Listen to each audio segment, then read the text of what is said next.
Okay, let's get started here. Another week, Longshore and McKnight on this Monday. So glad you are with us here. So much to recap, so much to look forward to.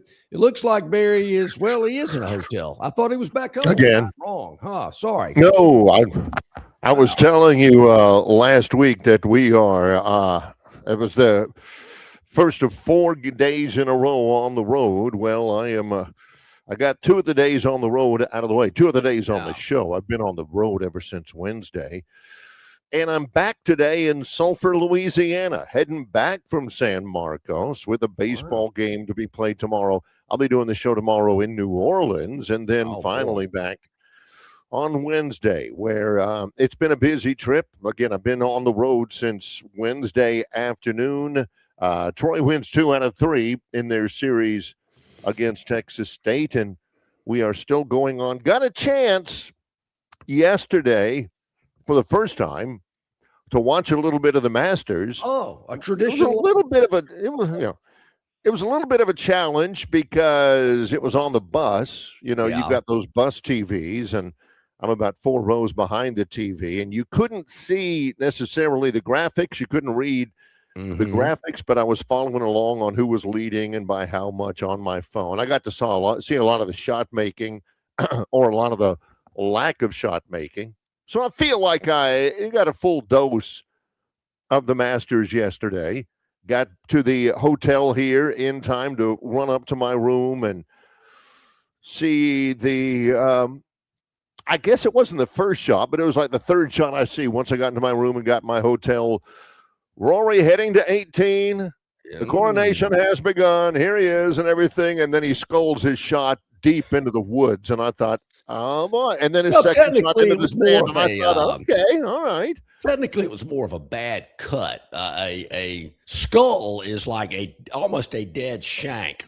But he did not finish his swing, I guess would be a nice way to put it. Kind of left it open there. This is as he came through, but wow, was able to scramble for a 5 coming out of the woods. Didn't have much of a shot there, but I was thinking when Rory hit that shot, Ian Woosnan, when he won it, hit it similar to that, but on the other side, he hit it dead left into what is known as the members practice area. And it was so far left, he had no obstruction, had a clear shot to the green. Now, he had to walk back and forth a couple of times to get his yardage because that's not an approach a way that you come into the 18th green very often. But I did think about that. Some guys, when they get into that position, just looking to not make any stupid mistake, don't want to get any trouble in the, behind a tree or something like that. But certainly got away from Rory, but he was fortunate enough to punch it out and get that 5 and win by a stroke. I get it a little bit. I do. I watched just bits and pieces of it, almost, like not watching it all on the first 3 days. And we talked about it a little bit on Friday morning. The television coverage, to me, and there's a lot of guys on the TV crew that I really like, but the television coverage weighs almost totally upon Jim Nantz.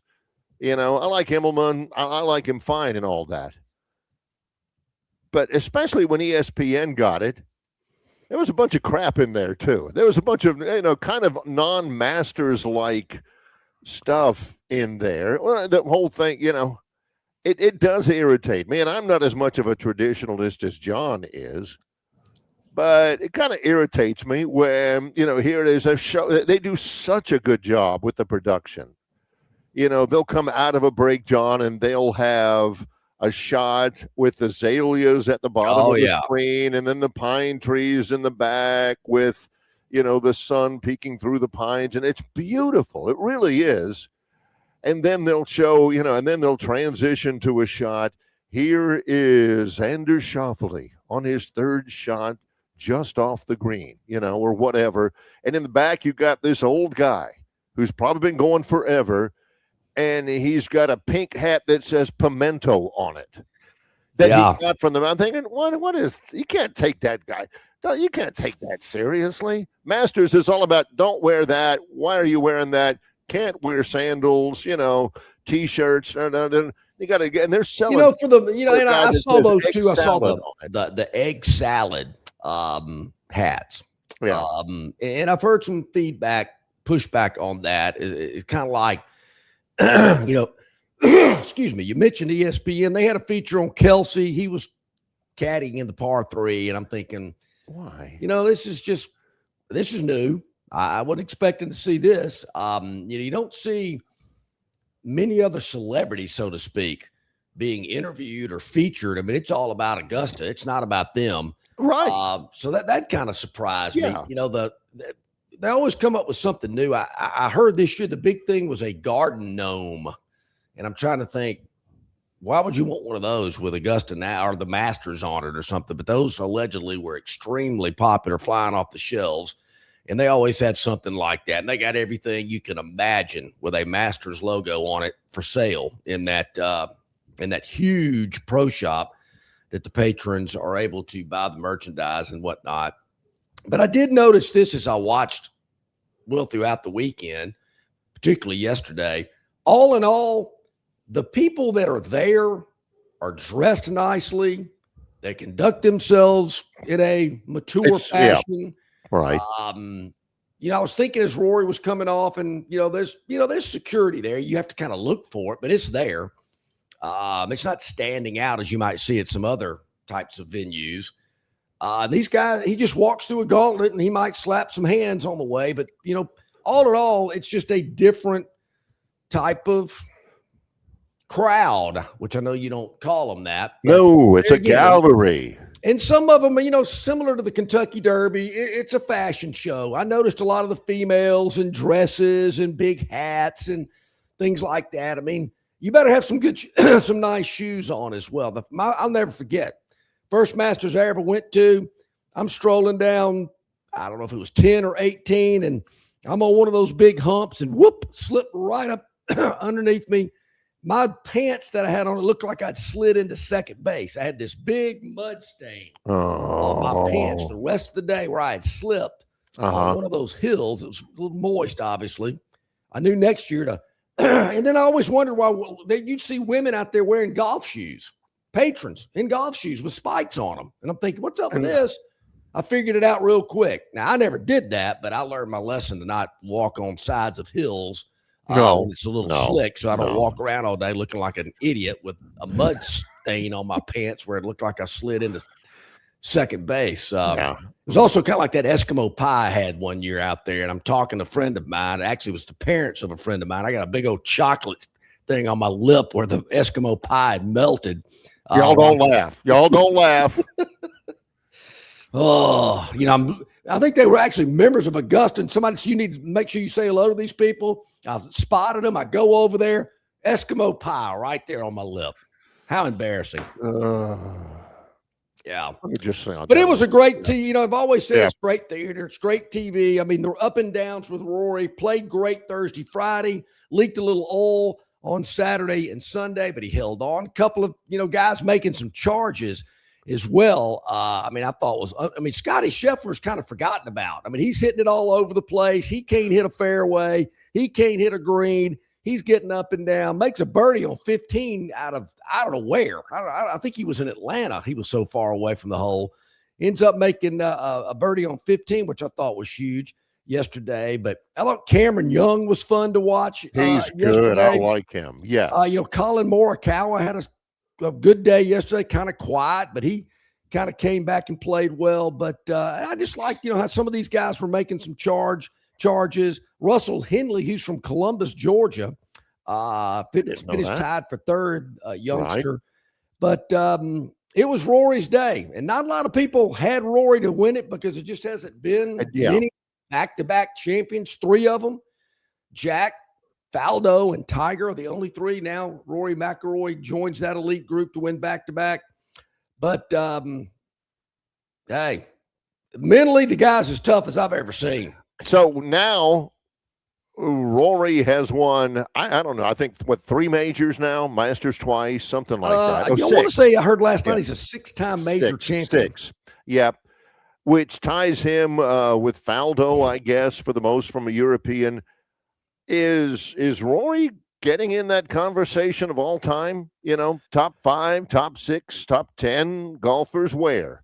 Because he's starting as he gets a little bit older and his trophy case is getting a little bit fuller.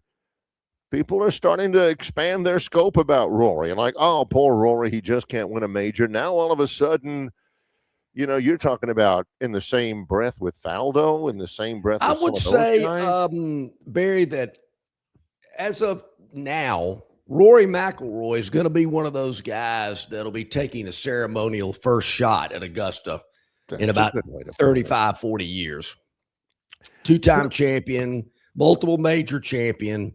I would think he would be in that conversation. Yeah. And it's interesting. I always wonder when those, obviously Jack's getting a little older. I mean, I think somebody had to tee his ball up. Gary Player's in great shape. I mean, he might do it till he's 100. Yeah, he's 90. Yeah. And he looks like 5 times better condition than Jack, who's 86. Yeah. Unbelievable. Yeah. And then, of course, Tom Watson will be around a while as well. Yeah. There was some stuff I liked about it. Again, I didn't watch a lot of it. I watched a good bit of it yesterday with the sound off. You couldn't hear it, and not being able to see all the little graphics and stuff. It was some things that were disappointing. I was very much looking forward to watching my guy Min Woo Lee play on Sunday. Yep. I'm getting ready. I'm sitting there and I'm thinking, all right, here we go. Let's see how Min Woo does. Ooh. And he's not out there. Yeah. He's not, somebody told me, I like him. I'm going to look for this guy. And I was looking for that guy. Yeah. And it didn't happen. You should have been looking on Thursday and Friday because he wasn't around on Saturday and Sunday. Well, and there was some conversation on our show and elsewhere, about some of the guys you might like, DeChambeau. Yeah. The guy, JJ Spawn had just won last week, I think. And everybody's like, he's on a little bit of a hot streak. Watch out for JJ Spawn. Well, a 74 and a 75, and you didn't have to watch out for him anymore. All in all, Tommy Fleetwood. Yeah, see, that's a guy I was high on. He had a great 2 days, and then he kind of, goes 73, 76. I mean, 4 days, and he only brings home $121,000. I mean, you're thinking, man, I was on TV a lot. I mean, I was playing well, and I'm walking away with 121 grand. Huh? Well, you're tied for 33rd. That's why. Yeah. I tell you what, if 4 days from now, if I'm 121 grand richer, I'd be whistling zippity doo dah. Well, I mean, I kind of would too, but guys that do it every week, and you're on the stage there for the first 2 days, and you kind of reality hits you. Wait a minute. I was thinking I was about to make 7 figures. Look at that, 121 grand. That's all I made. I don't cover my expenses with that. Really? I mean, it cost me more to rent that house. Yeah.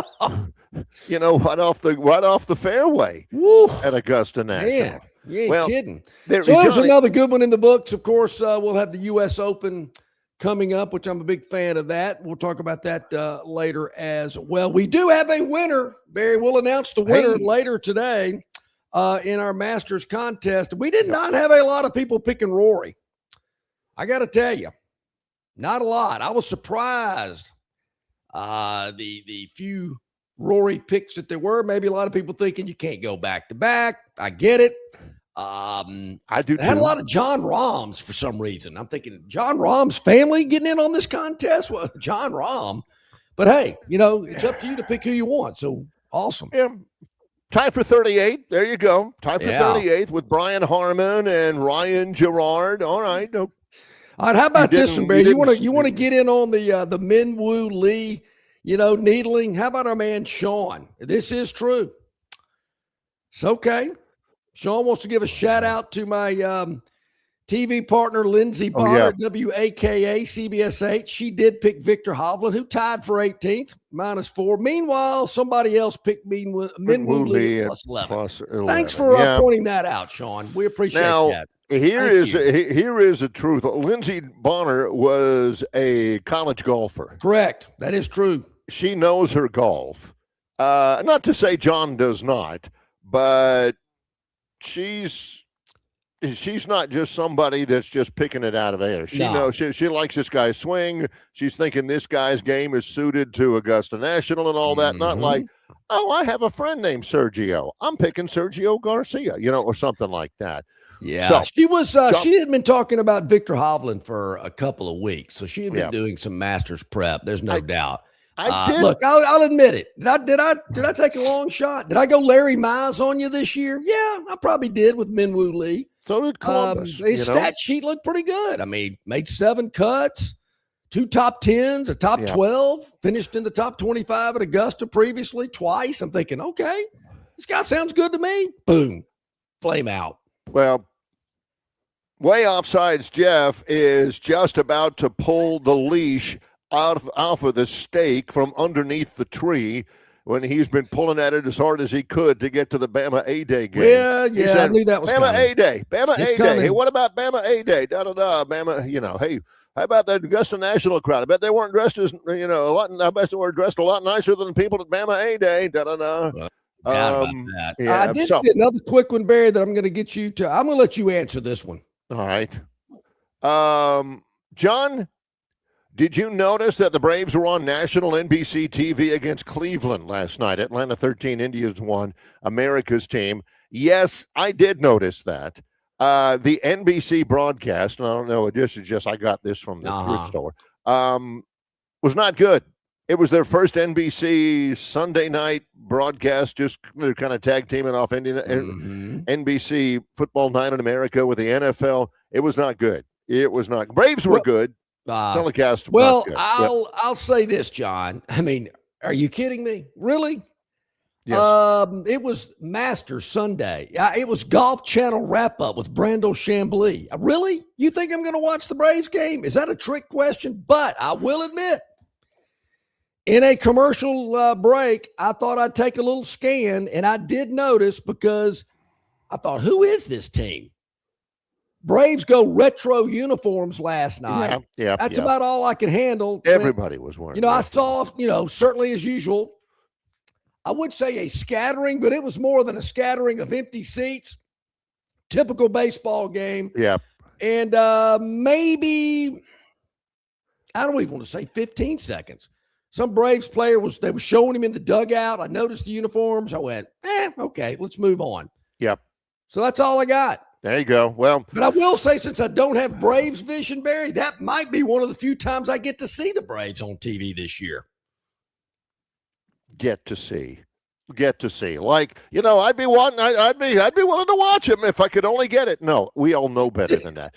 Well, John is right in his open. We do have a lot to talk about, including spring football games, which evidently for some people are much more of top of the mind awareness than the Masters. We've got so much to talk about. Yep. We might as well get it started. He's John Longshore in his home studio. I'm Barry McKnight in a hotel room in Sulphur, Louisiana. It's Longshore and McKnight in association with Yellowhammer News, presented by Bud Light.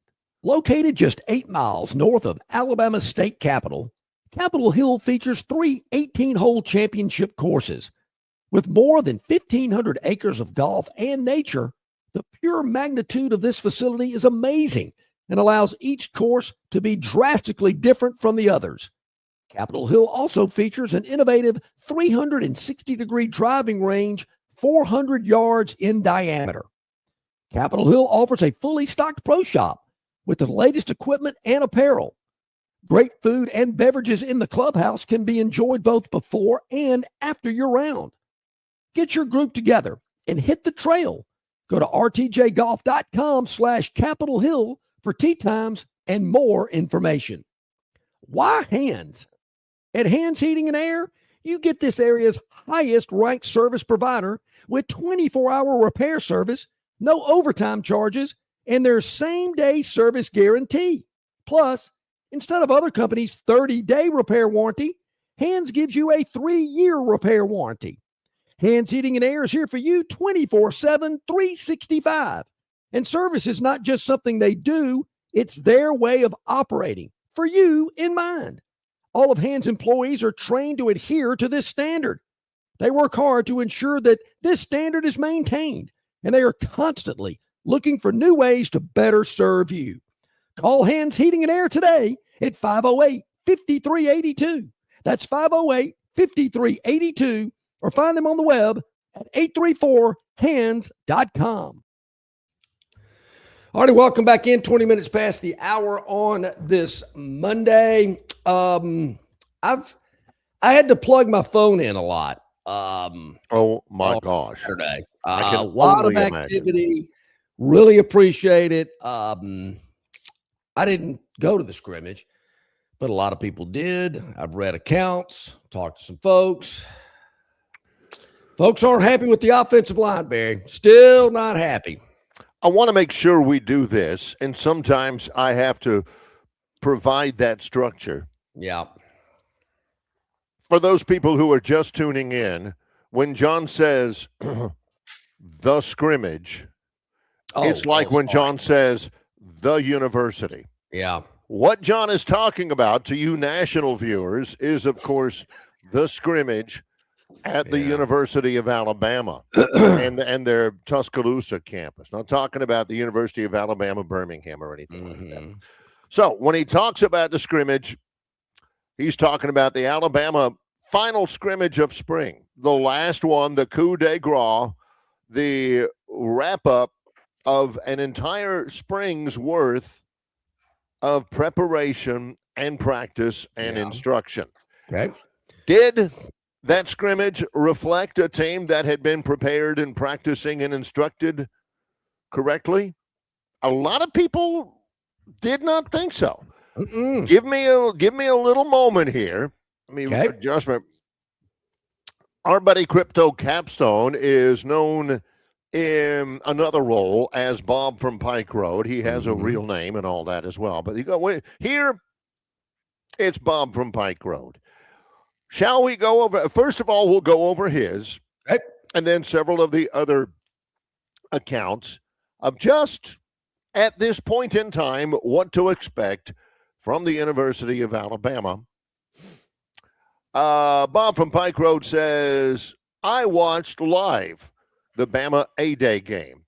And as terrible as Bama was running the football in 2025, somehow we are worse. The O-line is horrendous.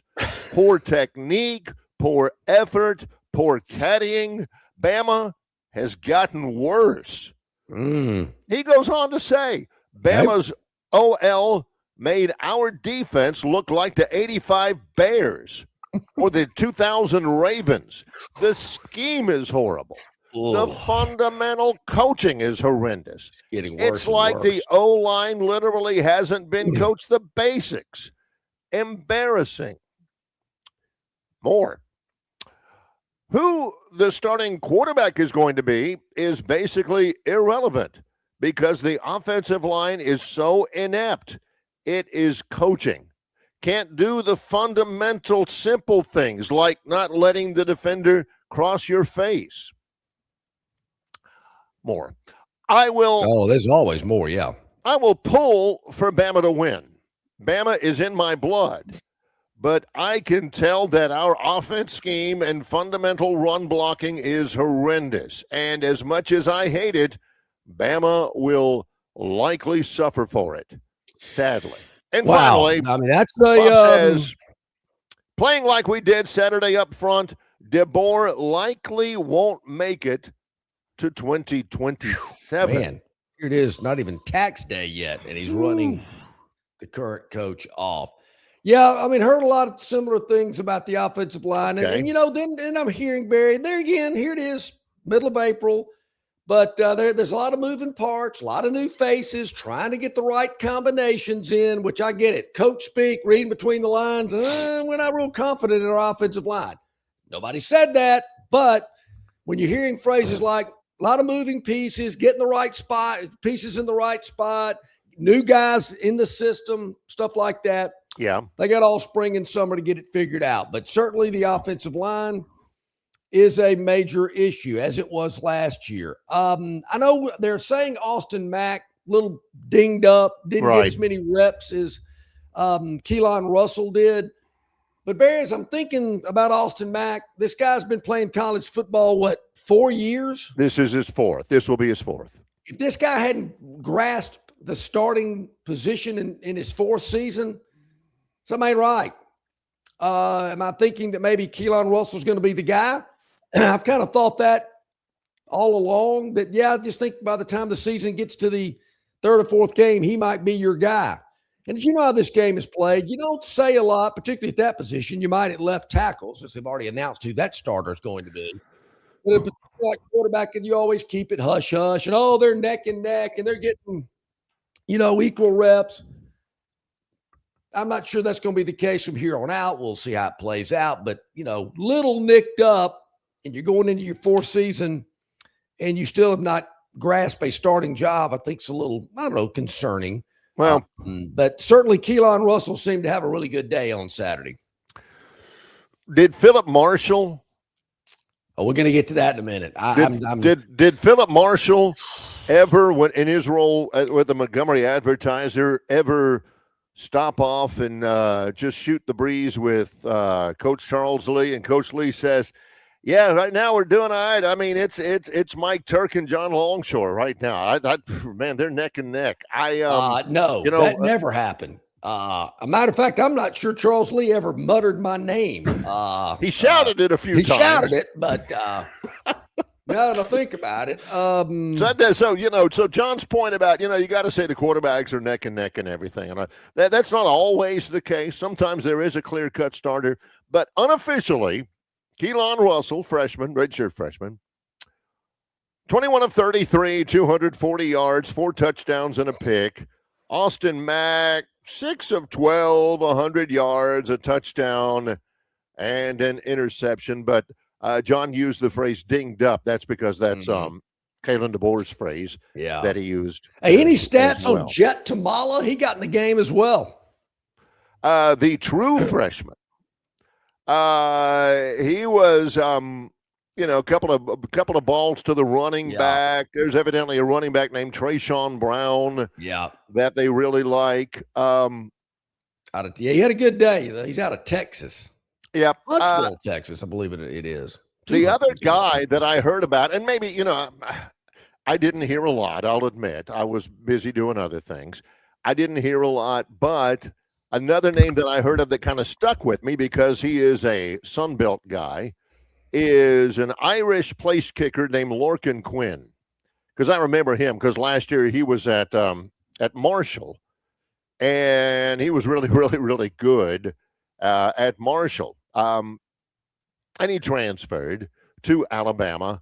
And Connor Talty, well, I think his days may be numbered as Alabama's place kicker anyway. But Lorcan Quinn, I'm just here to tell you because I tracked him last year. Troy didn't play Marshall, but I'm looking at all the numbers and that guy's good. I think Lorcan Quinn is going to be a number though. I got a thing with kickers being in the 90s. I think Lee Tiffin was 99 or something. I don't know. I just never liked kickers with big numbers. But, there you get married. I would say this about any program. I'm just not saying it because it's Alabama. Programs that talk a lot about their punters and kickers, I'm suspicious. I'm suspicious, particularly this early in the season. Now, a little suspicious of that. But you mentioned the running back, Trayshawn Brown. I've heard a lot about his day. As well, Derek Meadows, the kid out of Vegas, heard some chatter, and Cedarian Morgan, a wide receiver, heard a lot of people talking about him. The defense of the secondary seems to be, and then as I think about all these things that I've heard and talked about and read, I'm thinking it's the middle of April. Lots going to happen between now and that East Carolina game that they play in 6 months. But I know people are starved for information and they're wanting to know what's going on. If everything was great and wonderful in the offensive line, I mean, there again, Barry, last year at this time, and Bob, and not pointing to you, but other so-called experts out there, former SEC players, were telling us that Alabama's offensive line was unbelievably amazing. It was incredible. Best thing they'd ever seen. And 3 or 4 games into it, I'm thinking, what were these people looking at? What did they see? So maybe, Bob, that the offensive line that you're looking at today will not be the same one we see in the opener against East Carolina. Because last year, it was going to be like, they were all going to win the, the Outland Trophy for the best offensive lineman or something? Right. Well, the whole line was going to win it. See, Bob is not, if you'll notice, Bob wasn't necessarily talking about talent or size or anything like that. He was talking about scheme and coaching. Now, if Alabama does win a national championship this year in football, the offensive line is going to have to move forward a pretty good bit. And we got all spring and summer with guys like Javen James, Mal Waldrip, Rayson Delgatti, Caden Strayhorn, Casey Poe, Tyrell Miller, Nick Brooks, Michael Carroll. Now, on the surface of things, those names, do they hearken back to those glory days of yesteryear with John Hanna or Dwight Stevenson or anything like that? I don't know. Maybe there are answers there amongst that group that I just mentioned, but as of right now, you just don't know. Now, we gave you, but I do want to kind of shed a little light to all the Debbie Downers out there. Look, I've never played one snap on the offensive line. I tried to stay as far away from those guys as I could.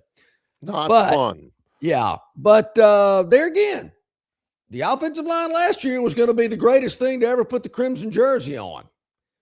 Now we're hearing some talk about some struggles and some weaknesses and some areas that need to be cleaned up. I'm just saying, could be a story similar to last year, just the roles reversed. Wow. Man, this offensive line's phenomenal. I heard how crappy they were all summer. Well, Bob from Pike Road is one of those people who has been saying they've been crappy so far, but Way Offsides Jeff provides a counterpoint on our chat line. Let's hear it, Jeff. He says, hey, Bob, ever overreacted to a scrimmage before? And that's valid. He says, if we had run for 200 yards, you'd be on here bloviating about how crappy the defense looked. So it was a no-win situation, like every single thing DeBoer does. 12 practices, not even a full roster, and it was a scrimmage, and you've already written us off for 2026? Hilarious. Whoa. Welcome to A-Day Overreaction Monday.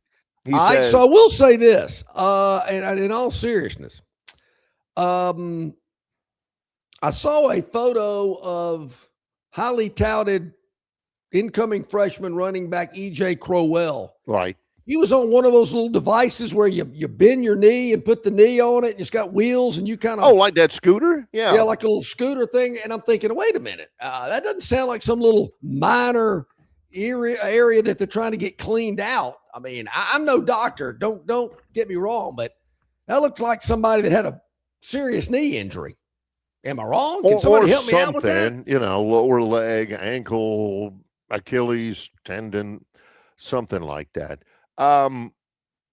Way Offsides Jeff says, we have another week of practice plus the entire fall camp.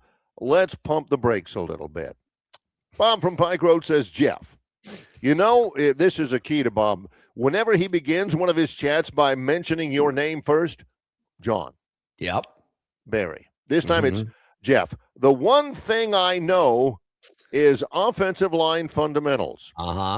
And Bama's O-line looks like we haven't been coached at all on the simple things, the basics. It is a clown show. With Bama up front. That ain't Way good. Offsides Jeff says, not good. After 12 practices with 11 new players and a new O-line coach, might as well not even bother practicing until week 1. It's already settled. Bob from Pike Road says, Bama's D ain't the 85 Bears by any stretch, but we dang sure made them look like it on Saturday. So, without getting too much into all of that back and forth, what about the Bama defense? I mean, well, I'm hearing a lot of good about the secondary. People are real high on that young at linebacker. Rodney talks so much about that defensive line and how you need big athletic guys. We've certainly seen that at Alabama in the past. Do they have it now?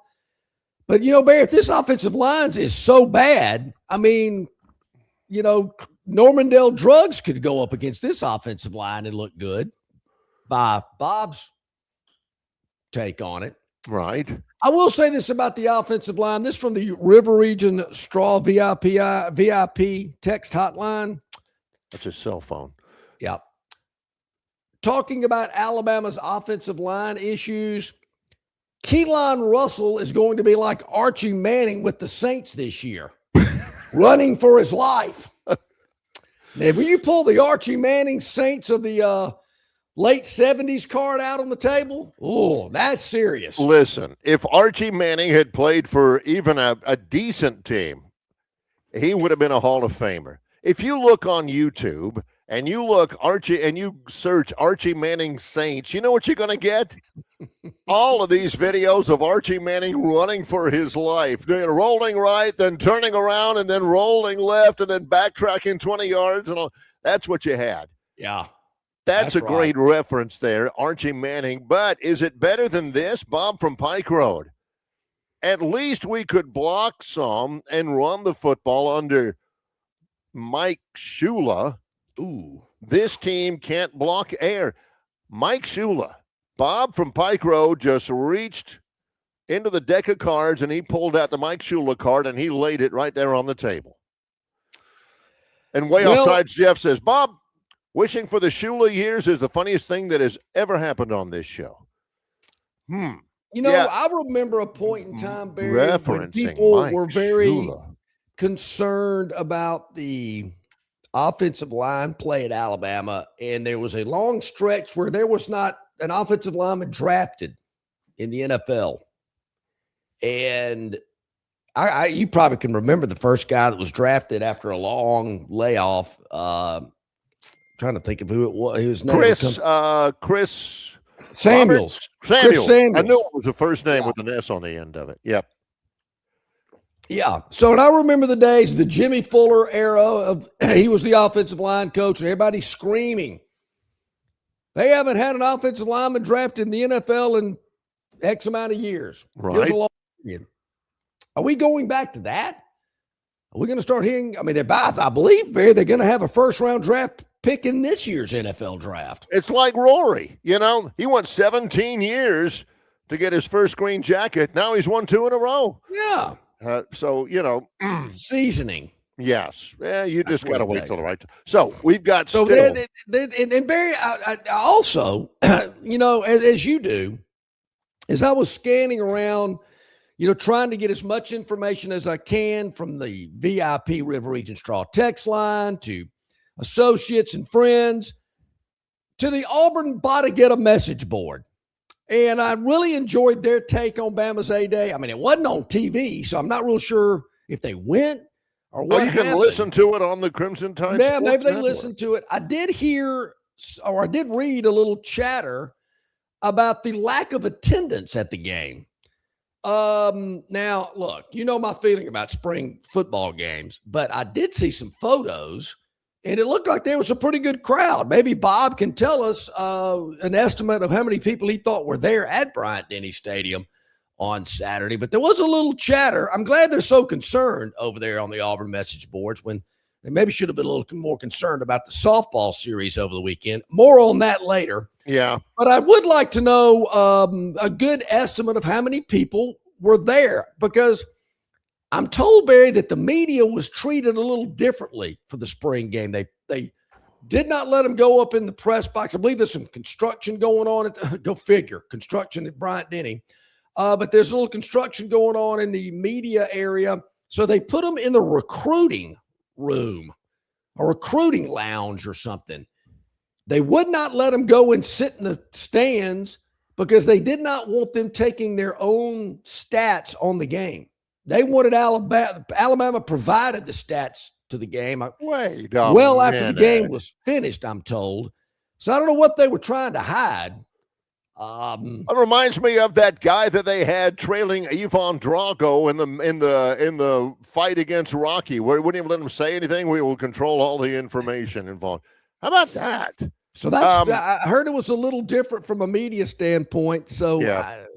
What there again? What that was about, I can't tell you. Well, so that's a little disturbing. But I would like to know how many people were there. Well, Anybody was at the game. Just give me an estimate. He always does. There's nothing wrong with that. But did seem to be a good crowd out there for sure. More to come in a moment. It's Longshore and McKnight in association with Yellowhammer News, presented by Bud Light.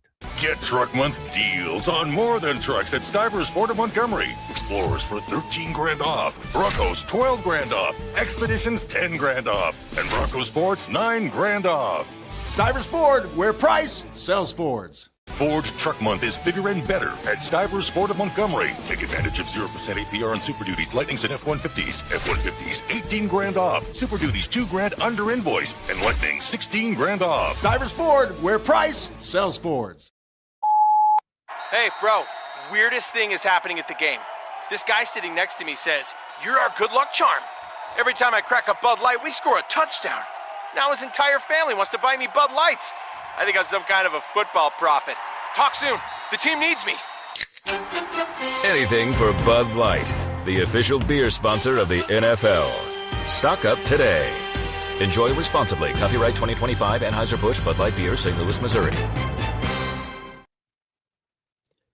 Marguerite's Exquisite Jewelry is Central Alabama's best-known jewelry store. Their location at 8163 Vaughn Road in Peppertree is conveniently located adjacent to Chappie's Deli. At Marguerite's, they have every jewelry item imaginable because they make it. They really make it. From rings, necklaces, bracelets, earrings, and much, much more. Marguerite's can also repair, clean, and rework any jewelry item that you want to bring back to life. Whether you're on a budget or have no budget at all, Marguerite's has all types of jewelry for everyone. Go by and see them today or call 270-0074. Okay, welcome back in, everybody. It's about 18 minutes to the top of the hour here on a Monday, kicking off a brand new week. So, yeah, Barry, it kind of hit me yesterday. Kind of one of those just kind of step back moments. And as I've done a lot over the last 6 to 8 weeks, what would Philip have written about this? And I'm sitting there watching the Masters, and I don't know why. Maybe something came across on my phone, and I found myself sitting there out on the veranda watching the Masters. I began to think, how would PM frame his column tomorrow about what happened to the Lady Albs against the Lady Tide in a 3-game series on the Plains, which he would have attended every game. Maybe a little something about the Jane B. Moore press box, and it's not adequate or meets his standards. I don't know. But a 3-game sweep by the Tide in Auburn, I've been trying to wrap my hand around how that column would have read today. Softball? Yeah. Softball, really? Well, that was his thing. Phil was a big softball guy. He was assigned to do softball. And many a times he wrote columns just raving and praising and just so complimentary, and everything was great. They used to be good. It used to be great. They used to have a great softball team. And right now they're 4 games over 500. But Auburn softball is 2-13 in SEC play. Well, I would think they've lost women's sports. I would say softball is the most popular. They are, just to give some context, they are 2-13 in conference play. 2-13. Auburn softball has lost 9 games in a row. In their last 6 losses, Oh, they got swept weekend before last at Arkansas. And they got swept. Just so, in case anybody is wondering why he's bringing this up, it's not, as a love note. I didn't know all this. Woo, I had no clue. They got swept in Auburn by Alabama, who's number 3 in the country. So if Auburn was, and they hang on, I'm still giving some perspective here. They lost all 3 games to Alabama. In those 6 games I'm talking about, the loss to Arkansas, and the losses to Alabama. They've lost those 6 games just in the last 2 weeks. They've lost 9 overall. They have scored in those 6 games, John, 2 runs. These are their losses to Arkansas and Alabama, 2 top 10 teams. They got run ruled. They got run ruled 10-0 by Arkansas. They lose 4-0. They lose 4-1.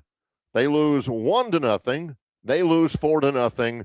And they get run ruled, losing 9-1 to Alabama. You can do all of that. They lose at home to Alabama by a combined 14-1.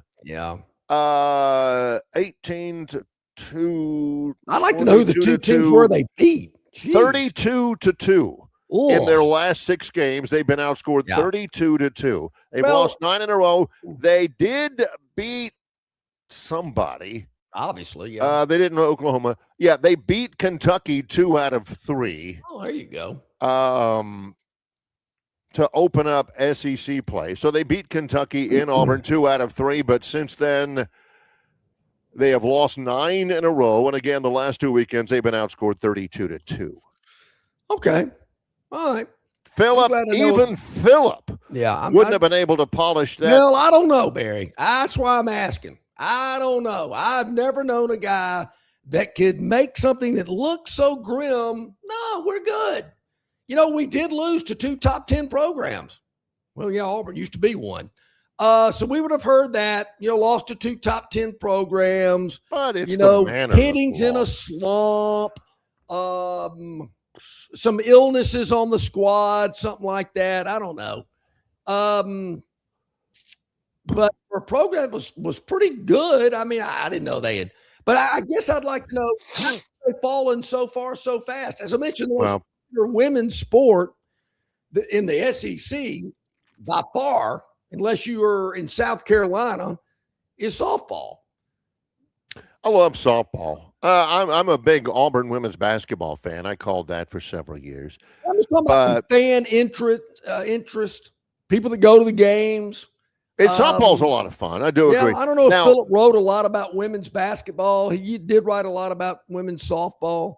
I feel like I need to tell this when John opened up the last segment and said the spring game. And he's talking about the Alabama spring game. For those of you who don't, Philip is the late, great, recently departed Philip Marshall, John's favorite writer ever from AuburnUndercover.com. One of the things they got him to do was to cover softball. They needed somebody to cover softball. Philip says, heck, I'll do it. They got it. I think he wanted to do it. I think he really enjoyed being at softball games. At least that's what I think he did. There's no question he enjoyed his work. Yeah. But you still like the press box. Yeah, because and I don't like the press box either. It's better. But they have I saw this and I wasn't against it. I just didn't see it. Auburn has got coaching co-coaches for softball. Yeah, I remember Alabama gymnastics kind of had that a little bit with Sarah and David Patterson, but you can tell that she was the one in charge. They called them co-coaches, I guess, so he could make more money. But it's Chris and Kate Malvo that are the co-head coaches for softball. And again, they got a winning record. And overall, I do remember 4 games over, but they have been so bad. Well, and I lately. remember when they hired that duo, and yes, great articles from PM about this coaching hire and this, that, and the other. There again, I just thought about, wow, how would he have framed what's going on? It's bad because he was there again. He was the guy when it came to softball, and there again, new coaching staff, excitement. Right. I mean, they ran the guy off. It was having an affair with a player, or maybe it was his son. They got all that cleaned up. I don't know. It's tough. And it's been a tough year of sweeps. I mean, gee whiz. Can we talk about sweeps? Yes. Sweeps okay to talk about right now? Yeah, let's talk about some sweeps. Let's talk about some sweeps. Let's do it. Tuscaloosa, over the weekend, they had tons of promotions, including Augusta Sunday at the Joe, which means they probably sold egg salad sandwiches and pimento cheese sandwiches. Yeah. Alabama baseball. Yes. Playing top 25 Arkansas. Oh, I like how you framed that. Yeah, top 25. And they lose all three. Ooh. Now, Alabama the week before, they won 2 of 3 at number 11 Oklahoma. Pretty good. And, of course, they sweep Auburn in Tuscaloosa 2 weeks ago. And they've been going pretty well. Of course, they swept Florida, who's the defending national champions. But they lose all 3 to Arkansas. They're now 8-7 in the SEC, 26-11 overall. Auburn, meanwhile, they are also 8-7 in the SEC in baseball. People talk about Auburn needs to find themselves, their offensive identity. They win 2 out of 3 against Kentucky. Now, Auburn's got to go to Gainesville this weekend in baseball, which is not easy. Top 25 team. Oh, heck no. Alabama, they play UAB at UAB, Willett Regents Park. Then they go to Texas. Now, Texas isn't great this year. Okay. So just to get everybody up to speed on everything, just to let you know, okay. In virtually everything, it's been a pretty difficult year for athletics at Auburn University. Whoa. Tap the brakes, Barry. Not so fast, my friend. How about this? I was about to get to it, as a matter of fact. How about this? Jump in. Shout out. This is Brett from Beauregard. Yeah. And it's not Beauregard. It's Beauregard, 2 syllables. Brett from Beauregard says, shout out to the Auburn women's tennis team. SEC champs. Saw it live. Whoa. Heard that Toomer's Corner was rolled. Well, they deserve it. Heck yeah, they should roll it. That's when you roll Toomer's Corner. Yeah. Again, if you're looking for a judge's ruling, hey, is this ground under repair? Or do I get a drop from here? Yeah. If you're looking from a judge's ruling, you only have to do one thing about whether or not it is a viable enterprise to go roll Toomer's Corner, and that's ask that SEC guy. champs, you better believe it. When the NIT, the judges will have to confer and everything and say, okay, we'll allow it. Yeah. Now, you know what? Now this Auburn women's tennis team needs to rally around this SEC crown and go win the women's double nationals championship, as I think Alabama's women's teams did several years ago. So there is that. That is one shining light. Yeah. In a sea of adversity for Auburn athletics. I follow Auburn. I have I spent so much time there and everything, and I've met so many friends. I'm struggling here. The all hail Jordan Szabo, the women's tennis head coach at Auburn University. Jordan Szabo. Yep. Head coach, you can walk through anywhere on that camp, in that athletic department, and everybody ought to shake your hand because, by gosh, you have actually had a really, really good year in a university's athletic program that has absolutely struggled. Barry, I'd like to know how much they're paying Jordan Szabo. Now he's making his money. He's probably making $150,000. Well, I'm not sure what their recruiting budget is for women's tennis, but shall I real quick? We're going to take a break in a moment, start second hour. The SEC champion Auburn women's tennis team has players on their roster from Ajaccio, France, Alexandria, Romania. That's Eva Ionescu. Okay. Krasnodar, Russia. All right. Pretoria, South Africa. Yep. Nairobi, Kenya. Giza, Egypt. That's where the Sphinx, the pyramids are. And Reservoir, Australia. Well, maybe my gosh, you got to go around a little bit to be able to recruit, but he has recruited well. All hats off to Jordan Szabo.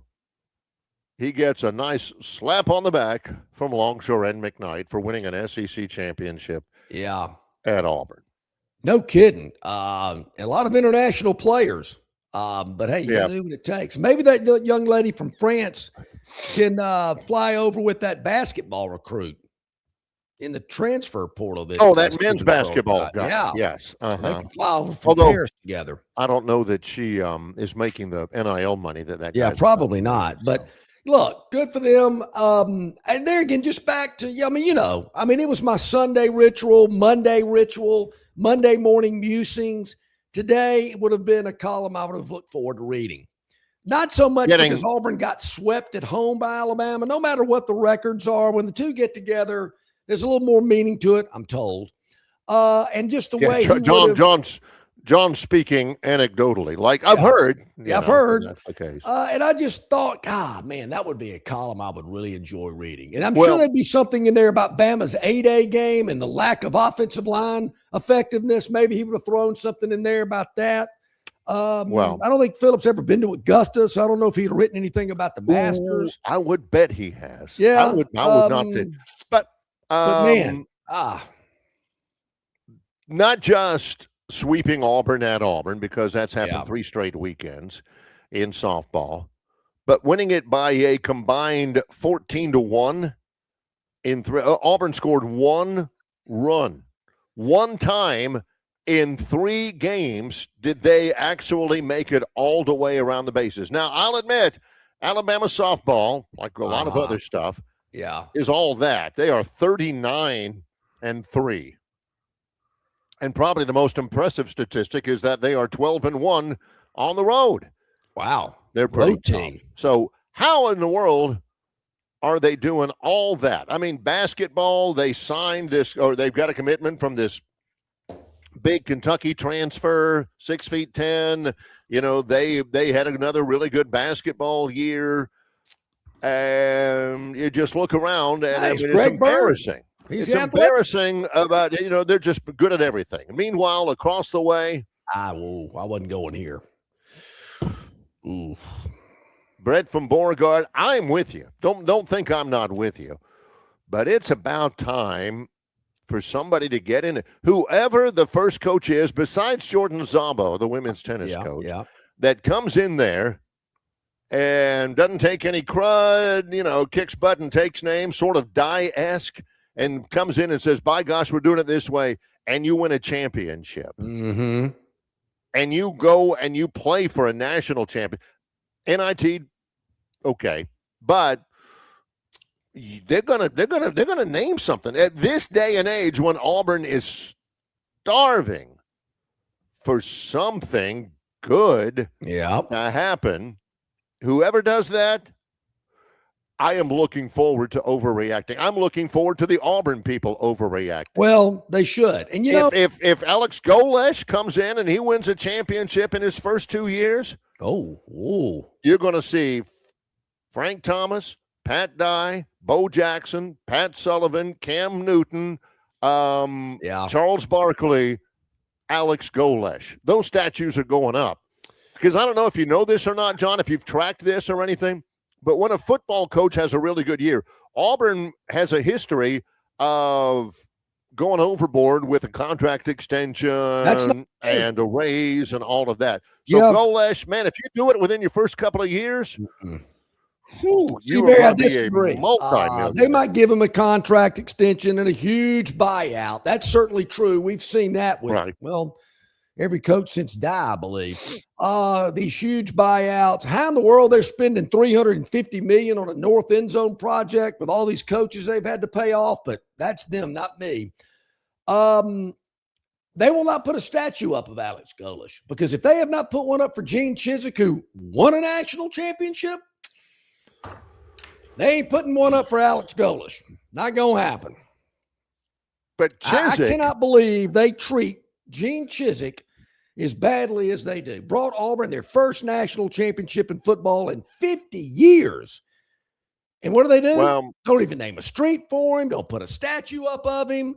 This is a sore subject with John. It is. And I don't disagree with it. I mean, you win a national championship, a national, by God, championship. Yeah. And they act like it's just nothing at Auburn, which, that's certainly a cause to get behind. But also, my big thing is they need to put up a statue to David Marsh. Who is David Marsh? Not Gene Marsh, although they're probably closer to putting up a statue of Gene Marsh at Auburn than they are putting a statue of David Marsh. He won national championships by the hatful in men's and women's swimming and diving. Barry, when that book is finally written about the whole Cam Newton scenario, I hope there's a chapter devoted to why they ran the swimming and diving coach. I don't get it. The guy's winning natties year after year after year. I mean, it's not like he was, he was spotlessly clean. His personal life was great. Wonderful human being. Went to church with him. Yeah. And I don't know. Brett from Beauregard points this out. Whew. Auburn is a highbrow school now. Men's golf. Hey. Ranked number 1. So there is that. That's a good catch there, Brett. Good catch. And I'm telling you, Barry, they have got the number 1 player in the country. And he is good. I'm surprised he's still there. Jackson Coyven, he is all that. All right, so let me be, Jay Sewell, who's the head coach at Alabama, the men's golf coach. What's going on up there? I mean, you play for 2 natties, you get beat one year, you come back the next year and win it in golf. You got a $48 million golf facility. Well, what's going on up there? I mean, I'm thinking Auburn wasn't even on the radar when it came to men's golf back when the Tide was cruising through with the likes of JT and people like that. And I'm thinking, what's going on up there? You got everything at your disposal. And all I'm reading about is the Auburn men's golf team all the time. I never read anything about the Tide golf team. Just throwing it out there. I mean, I'm not being critical. I mean, they get lost in the shuffle of all of that. I'd like to know what that's all about. But I will say this. I have to write stuff down so I don't forget. There's so much. Yeah, I had to write it down so I didn't forget it. I did not know this, Barry. Before we go to our top of the hour break, which we're a little late for, but it's okay. I did not realize Pat Murphy, the head softball coach at Alabama for the Lady Tide, he's been there every minute of the existence of that program. He was an assistant for 2 years. He's been the head coach for the last 28. That's amazing. He's been pretty good. Yep. They started. Did they start something? No. They didn't. There's no way. Oh, yeah. He was there. Alabama's not the only place that he's been. Well, he was going to LSU, and he got cold feet and came back. Yeah, and he was at Louisiana Lafayette as an assistant and all that. But, yeah, Patrick Murphy, he doesn't get – evidently, what I remember about him, according to John, is that he didn't get thrown out enough. He gets thrown out every once in a while. Yeah. But there are times when John figures he needs to chew on somebody. They've got a couple of girls, recruiting-wise. I mean, there was a girl a couple of years ago, and I'm not going to. I know her name, but I'm not going to mention it because this may not be the most complimentary thing. But to combine 2 topics together to close out this hour, John. Okay. That young lady. If they needed help on the offensive line, like Bob from Pike Road says they do, I'm not sure that they shouldn't just, run her out there. Now she's out of eligibility. Now, and give her a mouthpiece was it when Montana Fouls was a pitcher? I don't know if it was the same team, but I think there was a girl that played third.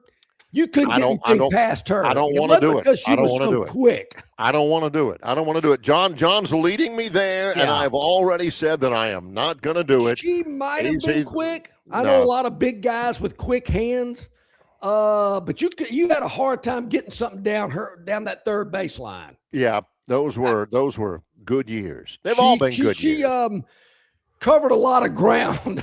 How about that? I'm not doing it. Not doing it. But covered a lot Pat of ground. Murphy, 15 Women's College World Series participations. Yep. 26 NCAA tournament appearances. The only year that I think they didn't make it when Pat Murphy was the coach was the COVID year. Yeah. 26 NCAA tournament appearances. Yeah. One natty. Yeah. One natty, and that was 13 years ago. Yeah, I'm with you there. Got to get a little bit more. The gymnastics teams has won multiple natties. It's time for the softball team to get it. And they've been close, but Barry, in Tuscaloosa, close doesn't count. Close does not cut it. And I'm pulling for you, Pat. I've always liked your style. Good stuff. All right. When we come back, Barry, we're going to announce the winner of our Masters contest. Got some great RTJ golf prizes that we're going to be awarding. And as I mentioned, people just weren't high on Rory McIlroy going back to back. For some reason, John Rahm was a favorite of a lot of people. That didn't play out real well. Anyway, we do have a winner. We'll get to that in a moment. Also, some other things about the Masters that I found out over the weekend that maybe I've been asleep at the wheel. I don't know. But when I heard it, I went, really? I did not know that. And our man, Dennis Mitchell, with some coaching and assistant coaching news to update you on. Let's take a break here. This is our episode number 409, Short Change Hero, which I think was an Al Yankovic takeoff of a song by Foreigner. I don't know. But it's Longshore and McKnight in association with Yellowhammer News, presented by Bud Light. Located just 8 miles north of Alabama's state capital, Capitol Hill features 3 18-hole championship courses. With more than 1,500 acres of golf and nature, the pure magnitude of this facility is amazing and allows each course to be drastically different from the others. Capitol Hill also features an innovative 360-degree driving range 400 yards in diameter. Capitol Hill offers a fully stocked pro shop with the latest equipment and apparel. Great food and beverages in the clubhouse can be enjoyed both before and after your round. Get your group together and hit the trail. Go to rtjgolf.com/Capitol Hill for tee times and more information. All right, man, grab a Budweiser and take a knee. It is the best time of the year. It's baseball season. That means sunshine. It means behind Known the by back avid peanut golfers tosses. And it means sharing some cold, frosty Budweisers with your boys. Because there's nothing more American than watching America's game with America's beer. So let me ask you something. Are you ready to bring your A game? Are you ready to cheer every frozen rope down the line and amazing catch at the warning track? Are you ready for pitchers' duels and slugfests? Tell me, are you ready for the thrill of an incredible walk-off victory? I can't hear you. Are you ready for Budweiser and baseball? Then get on your feet, raise an ice-cold Bud, and let's make this season larger than life. Great times are waiting. Get some Bud! Enjoy responsibly. Budweiser Beer, Anheuser-Busch, St. Louis, Missouri. The Montgomery Regional Airport is getting better the more you use it. MGM offers multiple nonstop daily flights to Atlanta, Charlotte, Dallas-Fort Worth, and Washington's Reagan National Airport via Delta and American Airlines. And beginning this April, MGM will offer daily nonstop flights to Houston's Intercontinental Airport via United Airlines. All of these cities offer easy connections to destinations all over the country and all over the world. Make travel more cost-effective and less stressful when you utilize your Montgomery Regional Airport. MGM, you can get there from here. Okay, welcome back, everybody. Glad you're with us. About 9 minutes past the hour. We have a winner in our Masters contest. We really appreciate everybody that got in on that. A lot of entries. Took me a minute to go through all of them yesterday, but that's not a problem. Appreciate all the interest. Barry, we have a gentleman, I believe it is. His name is Jason, so I'm assuming he is a male. Jason McDowell from Florence, Alabama. Barry, I've never been to Florence, Alabama before. Oh, I have. Beautiful place. Yes. Heard it's a pretty place up there in the northwest corner. It is, yes. Jason is going to win a trail card, which he'll be able to utilize at the Shoals, which is a RTJ location in Florence.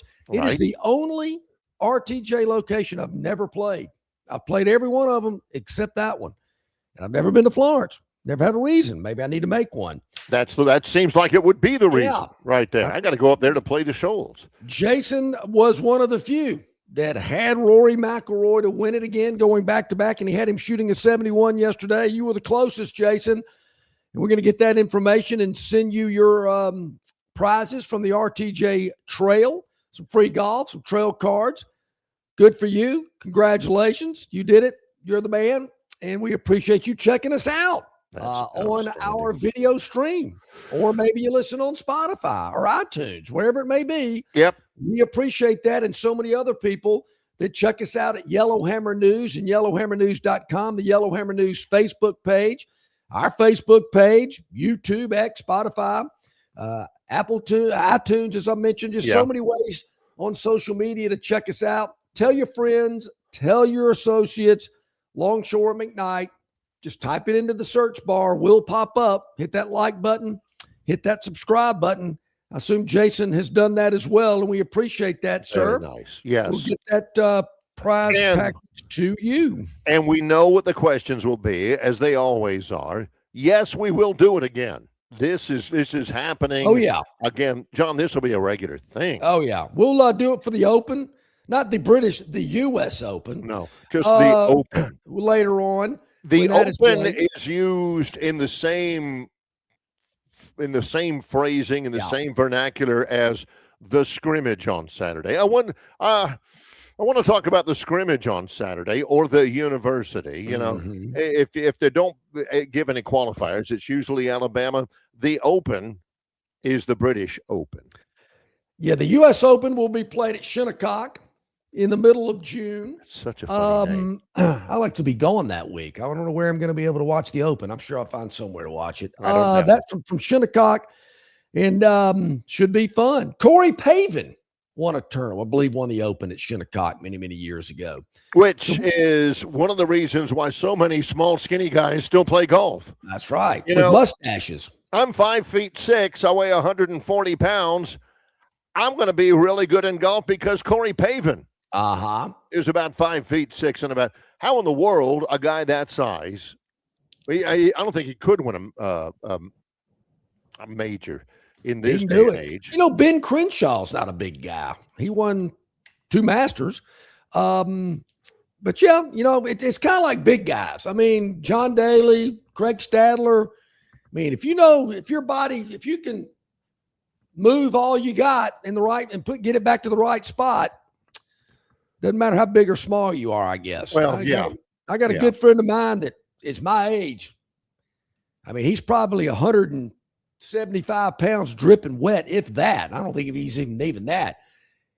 Even in his early 60s, he can get a golf ball a mile. I hate guys like that. I hate them. Guys like that who get out there and they look, as Sonny Smith used to say, they look like they could shower in a shotgun barrel. They come out there, they got the big Adam's apple, and that's the only large feature of their entire body. They're out there skinny as can be, and you're thinking, man, I'm not even sure he can lift a driver. And then all of a sudden he stripes it down there, and you're like, how does he even do that? How does that happen? You know, so we are proud to be bringing you, as always, our Masters contest at Longshore and McKnight at gmail.com. Great sponsors. Oh, boy. All over. Really appreciate that as well. Yeah. Barry, Dennis Mitchell with some coaching news. Mike Shula is an analyst for PJ Fleck at Minnesota. Did not know that. Thank you, Dennis. We talked about it real quickly over there for some reason. Bob from Pike Road brought up the Shula years as a How about this, Barry? A multiple question. Well, this leads into a story. And again, we'll talk a little bit more about the Masters in a moment. Dennis Mitchell says, Barry, what is the latest gossip on conference realignment? What is the skinny on that? John and Barry, when are the college football magazines coming out for this year? God bless Dennis. Yeah. Because he loves him some college football magazines. He's the first one out there. Dennis, I don't know how to tell you about that, but college football magazines are becoming passé. Well, I don't even know. I got to have Phil Steele is the only one that John and I even look for. We'll get him on the air. I love Phil Steele because I can use him all year long. John loves it because he provides all of that information, including the weather. But I don't even know if, to be honest, I mean, you'll see some of the janky ones out there, like Fred's Southern Football Spectacular magazine, which, they just lift and print from TiderInsider.com, things like that. Not that there's anything wrong with TiderInsider.com. No. I'm just saying it's not original stuff. Sure. Most everything is online now. I mean, what is the latest magazine that you've looked at, John, that was not in a doctor's office or a dentist office? Wow. That's a good question. Anyway, so the college football magazines, I'm looking online for everything except Phil Steele. Now, the latest gossip on conference realignment, there's nothing new or about to happen or anything, Dennis, but I will say this. The University of California, Berkeley. Yep.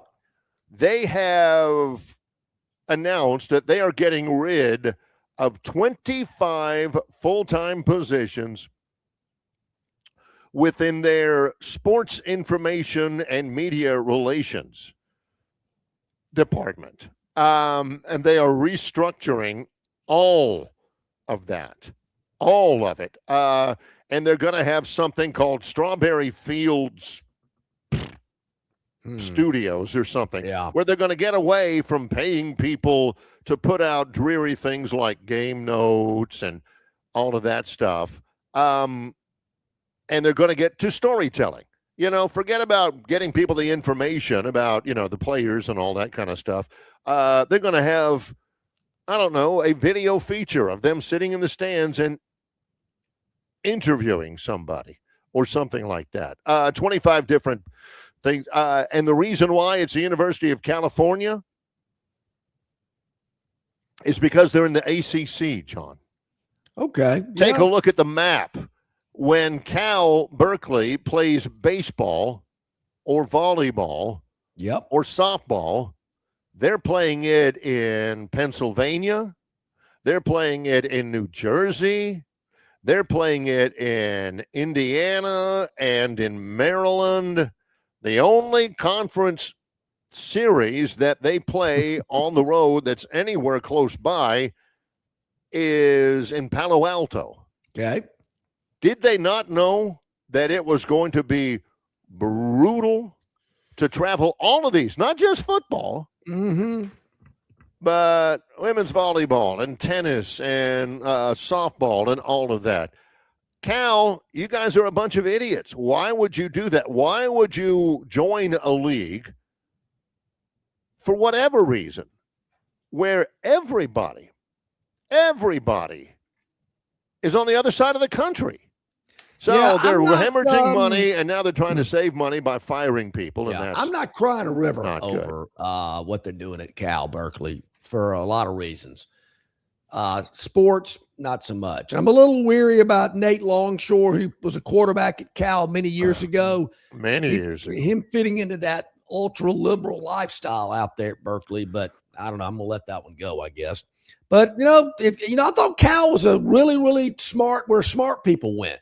Obviously, they didn't figure out, they couldn't do the math of what it was going to cost them to play in this league that they got to travel cross country multiple times in multiple sports year after year. But everybody out there is looking for cost cutting. Barry, I talked to some people over the weekend about this Morgan Wallen concert. They ain't happy Because they charged them about the yin yang to go to the. I mean, I understand these ticket prices are through the roof, and if you own a box, you got to pay. No matter, hey, I'm already paying to go to 8 football games a year, and now you're going to hit me up for like 15, 20 grand more to go see this Morgan Wallen concert. That ain't your box. And I'm thinking, you don't own that box. You don't. This is not a condo. This is not a timeshare where you can use it anytime you want to. If you've got an overflow crowd at your house or something like that, you can't say, "Hey, yeah, you can stay in my box."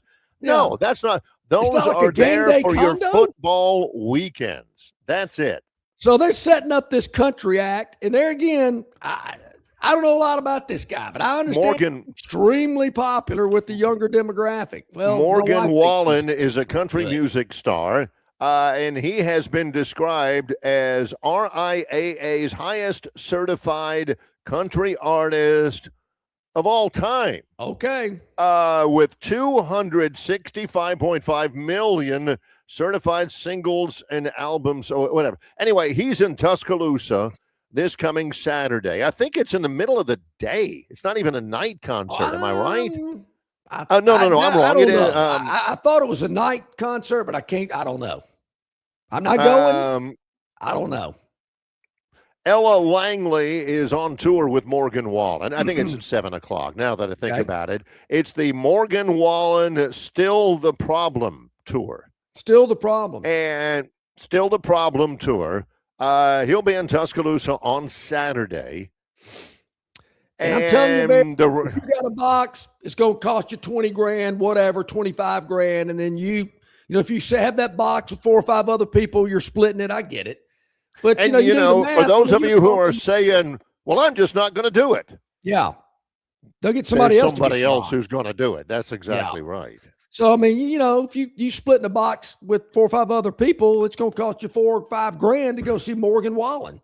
And then when you're done, you're done. He'll sing 12 songs and everything, and then you're finished, and then that money's gone, and you got to move on with your life and go do something else. And I don't know I understand the tickets for seats in the stands. I do think they're going to have field seats as well. I mean, people can be on the field. I guess they don't care about it tearing the field up. But I understand those ticket prices are pretty high as well. But that's what's coming. And some of these people I'm talking about, I don't like it. I don't want somebody else in my box. I don't like this, blah, blah, blah, blah, blah. I don't like the fact that they're having to bring in other stuff to what, I said, well, you better get used to it because it didn't stop it. Because these guys are looking for every possible way to generate revenue.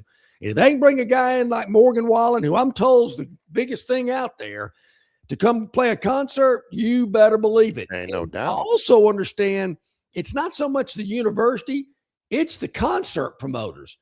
If you want him, this is the way it's going to be. Yeah, and there's field, ticket prices, concessions, merchandise sales, blah, blah, blah. This is how it's going to be or we ain't coming. And this is what's going to happen in college towns all over the world.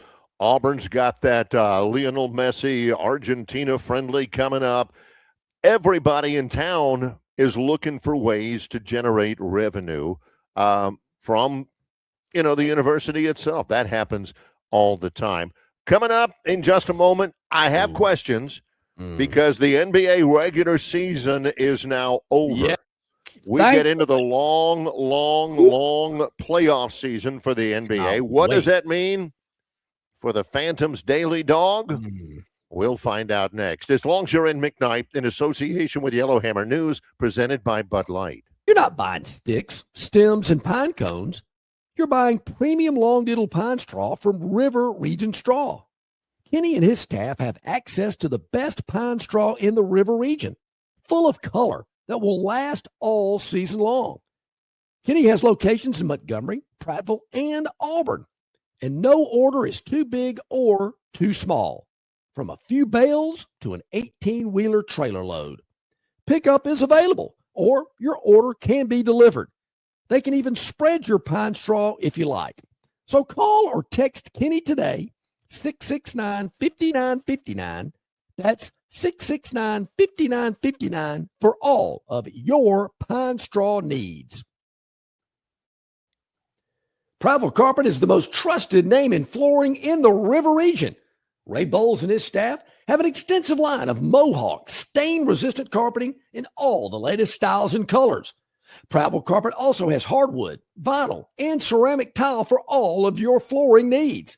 Professionally installed at the absolute lowest prices. Take advantage of cash and carry vinyl plank at just $239 a foot. Call them today to set up your free measurement for your home, office, lake house, hunting camp, or wherever you need flooring. 285-8117. That's 285-8117, or drop by 2201 Cobbs Ford Road in Prattville for Prattville Carpet. All righty, welcome back in about 25 minutes past the hour on this Monday. It's time to recap the Phantoms Daily Dog. And it was a tough week last week. I'll just go ahead and get that out of the way. Not excuses, but it was a tough week. Last week of the regular season in the NBA, the play-in games start tomorrow. Yep. Miami at Charlotte, Portland at Phoenix. I'm assuming, Barry, play-in means it's a one-game series. You win and you move on. I think that that's the case.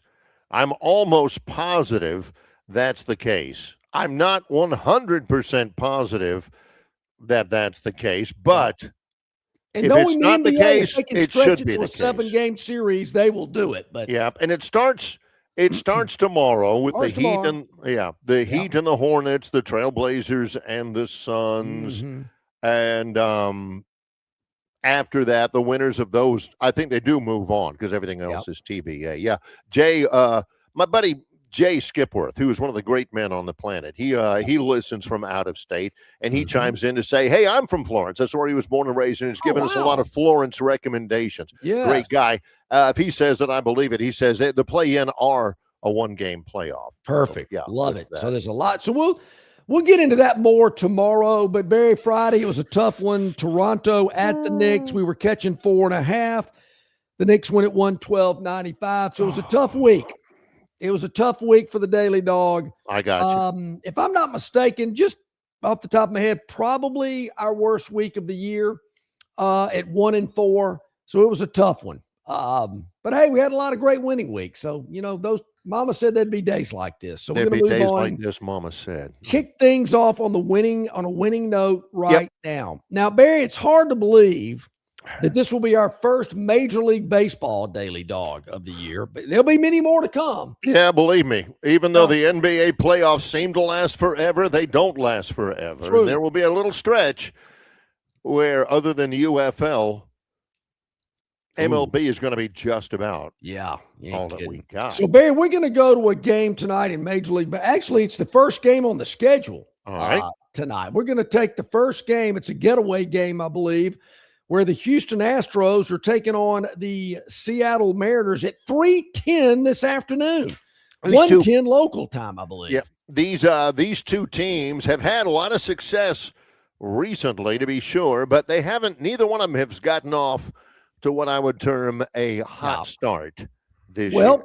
Well, Barry, the Houston Astros have gotten off to a really cold start, particularly over the last 10 games, where they've lost 7 in a row. 7 in a row. That might be the longest losing streak in Major League Baseball over the last 10. Checking it now. Yes, that's correct. Houston losing 7 in a row. Wow. Unbelievable. Wow. I didn't realize that. But, Barry, they're only 2.5 games out of first place in the Western Division of the American League. Well, it's very early. But losing 7 in a row when you're still only 2.5 back? Yeah. They're wrapping up a series with the Seattle Mariners. I don't know if this was a 3 or 4 game series that they're wrapping up, but the Mariners have won 3 in a row. Yeah, they were horrendous for a while. Yeah. And the Mariners are playing in Seattle. They are. So there is that, yes. Last 2 or 3 games, I believe, have been there. Correct. But the Mariners are only 1 game ahead of the Astros in that Western Division of the American League I spoke about. How does that happen? So, Barry, you're thinking 7 in a row. It's time to get off the mat, Houston. It's time to get it going.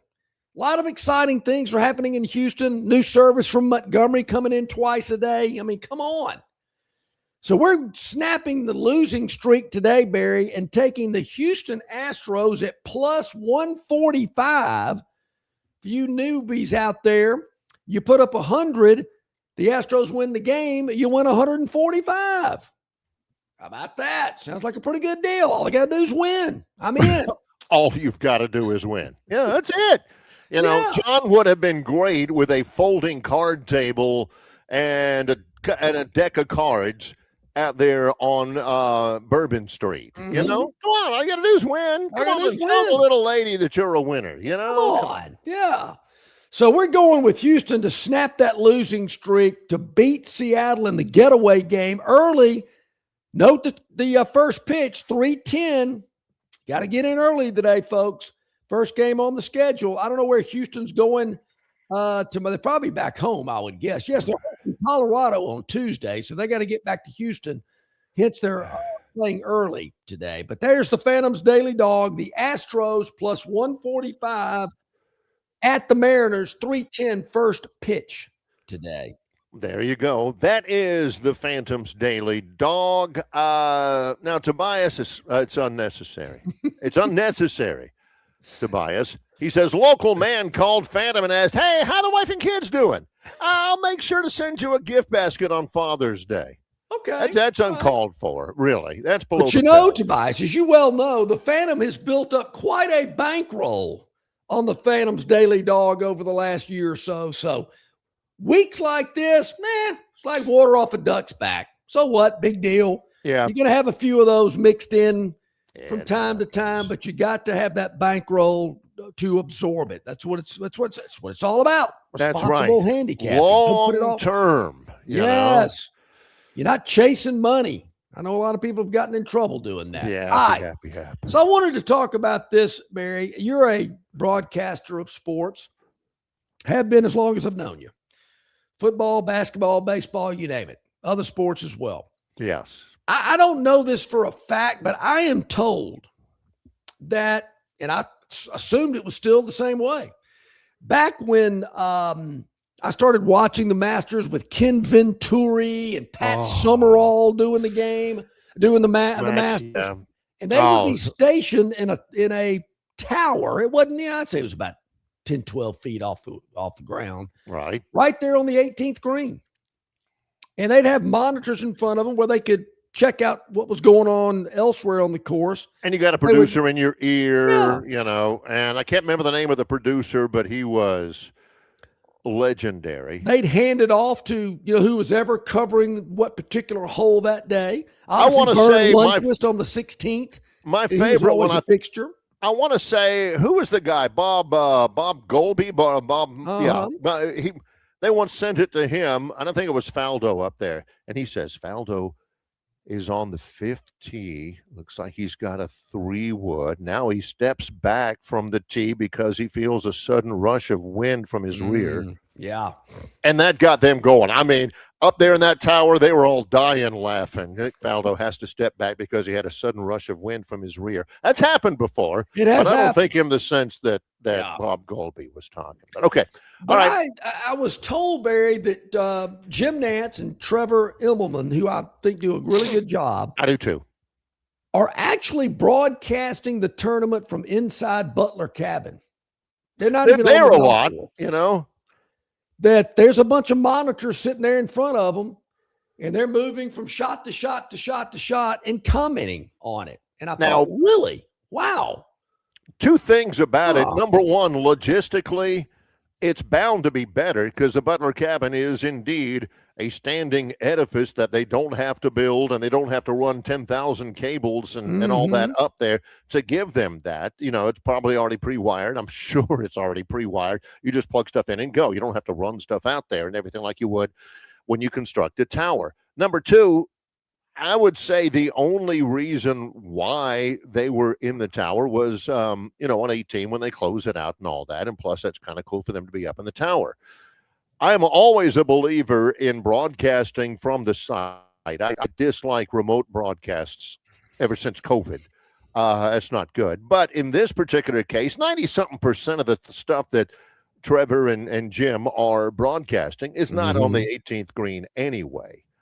So, and then they got to hustle back to Butler's cabin for all the interviews and the green jacket ceremony and all that. So it does kind of make logistical sense to do that. But if the only reason why you do it on 18 is to, so Jim can be out there and Trevor can be out there and the fans on 18, and there are 10 billion of them, can look at them and say, hey, look, there's Jim Nance up there. Do you see him? You see him up there? That's not a good enough reason to do. Yeah, I used to love the shot of Ken Venturi. It makes sense. In the box. He'd always stand up from time to time to check out the action. But when I heard that, I went, wow, I didn't realize they were doing it from inside Butler cabin. And I remembered during the COVID years, there were people calling games. I don't know where they're in their homes or where they were set up, watching it on a TV and calling it. So as I'm thinking about that I heard that earlier or later in the week last week, as I'm driving around throughout the weekend wanting to get an update, I would put it on the Masters channel on my Sirius XM radio. And there is a Masters channel during the tournament right there with all the other sports channels. And I'm listening to Taylor Zarzar. I have broadcast. Yeah, I love him. Went to Huntington that does a lot of that work. And as I'm sitting there listening to it, two things. I just can't listen to golf on the radio. I've done it before. I've done it before, and it ain't easy. All props to Taylor, who's also the voice of the Tennessee Titans and all of that. But that is difficult. It's got to be tough. And I'm thinking there's a lot of other guys on the course. So is he sitting there like Jim Nance looking at a bunch of monitors and goes out to some, on-course reporter who might be following a group? Because you'll hear these, he'll say, Rory at the fourth, slight breeze. He pulls the club back. Oh, great contact. It's heading left of the pin, blah, blah, blah. I'm thinking, well, he's not there at the hole. So obviously he's watching it on a monitor and just taking it out to the course from time to time throughout the broadcast.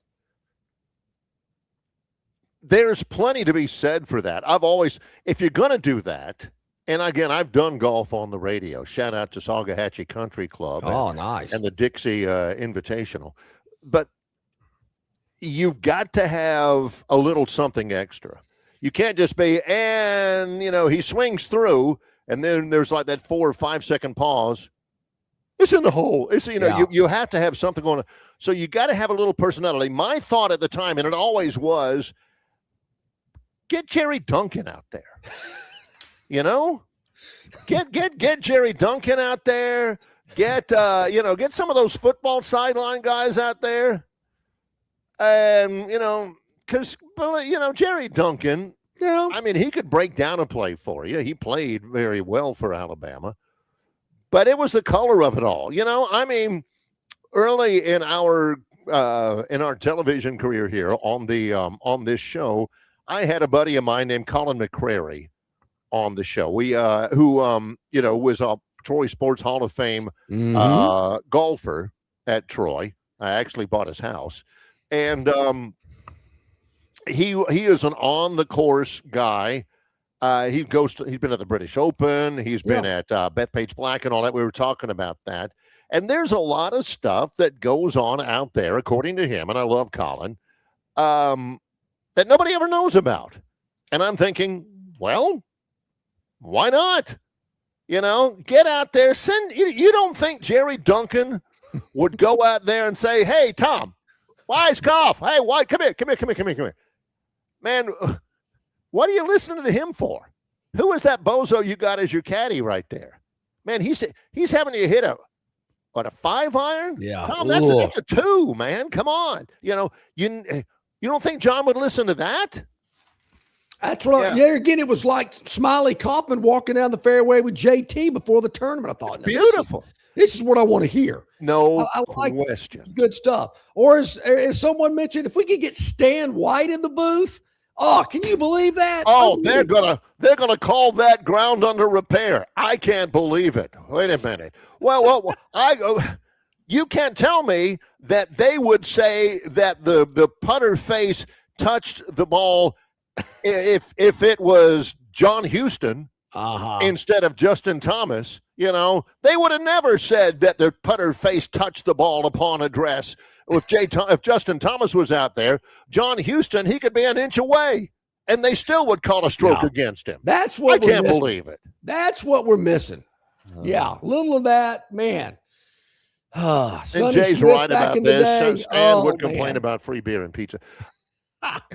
That was, I tell you, they'll never. I mean, I miss those days. We get, with John. Stan White's still with us. He's just not on the Auburn radio anymore.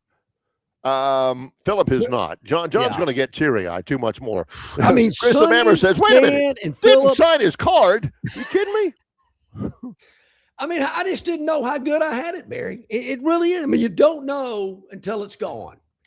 That's a song lyric. Sonny, we got to put that up there next time. Stan, PM. I don't know. It just. And how PM would have written the piece so eloquently as he always did about Auburn softball getting absolutely smoked over the weekend. Yeah. All right. I think we're late. Are we late for a break? John's the break guy. Yeah. John, if there's anybody on this enterprise that should be the break guy, because I got something else, but I don't know if I should bring it up or we should go to break. Let's go to break. It's Longshore and McKnight in association with Yellowhammer News, presented by Bud Light. Why Hands? At Hands Heating and Air, you get this area's highest ranked service provider with 24-hour repair service, no overtime charges, and their same-day service guarantee. Plus, instead of other companies' 30-day repair warranty, Hands gives you a 3-year repair warranty. Hands Heating and Air is here for you 24/7, 365. And service is not just something they do, it's their way of operating, for you in mind. All of Hands employees are trained to adhere to this standard. They work hard to ensure that this standard is maintained, and they are constantly looking for new ways to better serve you. Call Hands Heating and Air today at 508-5382. That's 508-5382, or find them on the web at 834hands.com. All guests of Longshore McKnight appear on the City of Montgomery guest hotline. Check out the most interesting and informed personalities in sports covering Auburn, Alabama, Troy, ASU, and all the major teams from across the country. John and Barry have the best guests brought to you by the City of Montgomery. To find out everything you need to know that is going on in the capital city, check out montgomeryal.gov. That's montgomeryal.gov, the capital of dreams. About 18 minutes to go to the top of the hour on this live version. If you're watching later in the day, we greatly appreciate that. That's the beauty of it. You watch it on your timetable, your schedule, whenever it fits you. We're here for you. Just pull it up on YouTube, on Instagram, on Facebook, Apple Tunes, Spotify, you name it. We're there. You can find us. Just go to the search bar, type in Longshore McKnight. We will pop up. Yellowhammer News, their Facebook page as well. A lot of people check it out there. Hit that like button. Hit that subscribe button. Subscriptions don't cost anything. You just get notifications of when new content is up for you to check out. We didn't mention this yesterday, Barry. It's just or last week, excuse me. Did we not mention it because maybe it's not as big of a deal as it used to be, similar to high school football recruiting? It certainly seems that way. But last week, it was announced who will be showing up on what particular days for SEC football media days this July down in Tampa. I remember, what day is Auburn in? What day is Alabama? What day is Ole Miss? Blah, blah, blah, blah, blah. It's like it was announced and no big deal. We did. I mean, I didn't miss it. I saw it, but I didn't comment on it because – I mean, we like being there. It's going to be a little bit of a haul because it'll be in Tampa. But they did announce that it's at the JW Marriott in Tampa, Marriott Water Street. First time it's ever been in Florida. And why not? Why has it taken? So here's the deal. It'll start July the 20th, which seems a little later. On July the 20th will be Kentucky, Missouri, Oklahoma, and Tennessee. Yeah. That's why we'll be getting there Monday, about 4:30 in the afternoon. On Tuesday, now I'd prefer it if Auburn and Alabama were on the same day, but this is Tampa, so Alabama ain't the big dog like they normally have been in Hoover. Tuesday, it'll be Auburn, Georgia, South Carolina, and Vanderbilt. Alex Golesh, and I don't think they've announced the players yet. Well, I know they haven't. No. Alex Golesh, Kirby Smart, Shane Beamer, Clark Lee. That'll be good. Be a good day. As far as media, that'll be pretty dang good. On Wednesday, Kalen DeBoer, John Sumrall, and I'll be working to get Sumrall on live. Would that be great? Pete Golding and Mike Elko. Sumrall is the only guy in that group who has zero ties to the University of Alabama. Good point. So Tuesday, July 21st, Wednesday, July 22nd, Auburn on Tuesday, Alabama on Wednesday. Now, I don't know how they do it. Thursday, final day. Thursday's it. It's getaway day. Yeah. Lane Kiffin.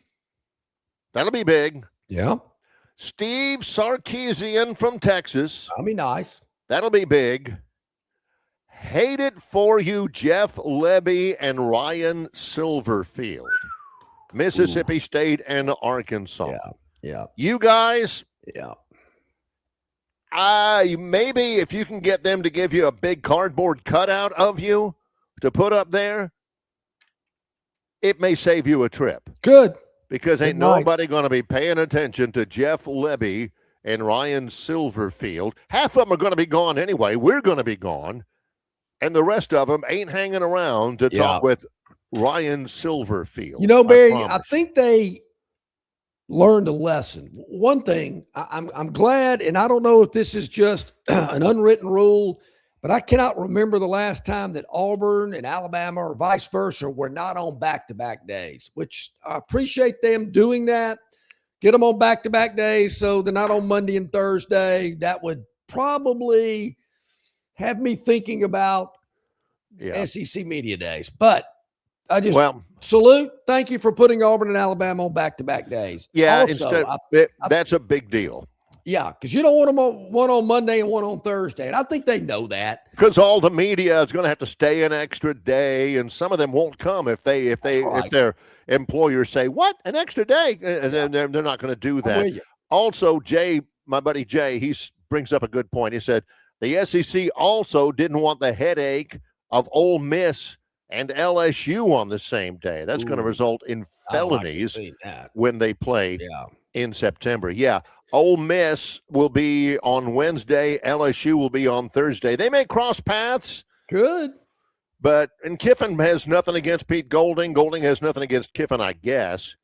But, man, those media and those if they were on the same day, I mean, that'd be all. They would almost eclipse John Sumrall and Kalen DeBoer that day. Almost. You know, I think they learned their lesson, Barry. I don't know if I've got all of the schools correct, but last year in Atlanta, I want to say the last day was like Missouri, Kentucky, Vanderbilt, and Mississippi State, or a combination of three of those four schools. In John's defense, he doesn't remember that because we were gone. True. When that happened. That's true.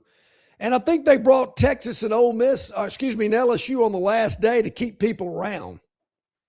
There's no question that's part of their decision-making process. No question. Well, we'll take our final break here. When we come back, the fabled Gurn Jr. Victoryland 777 topic wheel to wrap up our Monday live show of Longshore and McKnight in association with Yellowhammer News, presented by Bud Light. Marguerite's Exquisite Jewelry is Central Alabama's best-known jewelry store. Their location at 8163 Vaughn Road in Peppertree is conveniently located adjacent to Chappie's Deli. At Marguerite's, they have every jewelry item imaginable because they make it. They really make it. From rings, necklaces, bracelets, earrings, and much, much more. Marguerite's can also repair, clean, and rework any jewelry item that you want to bring back to life. Whether you're on a budget or have no budget at all, Marguerite's has all types of jewelry for everyone. Go by and see them today or call 270-0074. Don't miss your chance to win big at Victoryland Casino. Play the latest, hottest, most exciting games around with fun bonuses and big jackpots. Don't miss out on your free play. Stop by Player Rewards today and check out this month's exciting free play promotions. Come see why our players keep coming back. You'll have more fun at Victoryland Casino, where you can be a winner too. Victoryland Casino, located off I-85 exit 22, Shorter, Alabama. Must be 21 or older.